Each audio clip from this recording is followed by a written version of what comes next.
What helps us grow the food we eat? What lets us wash our hands and feet? Clean, clear water.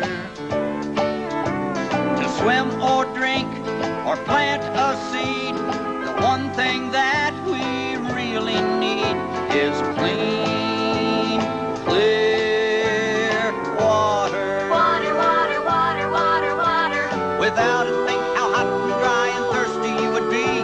You'd never see a flower and you'd never see a tree. There'd be no ducks or fish or cows, there'd be no you or me without water. Water, water, water, water, water.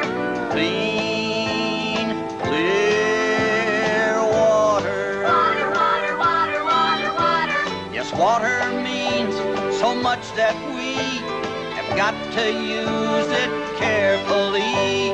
Don't waste water. Water, water, water, water, water. When cleaning hands or teeth, be smart.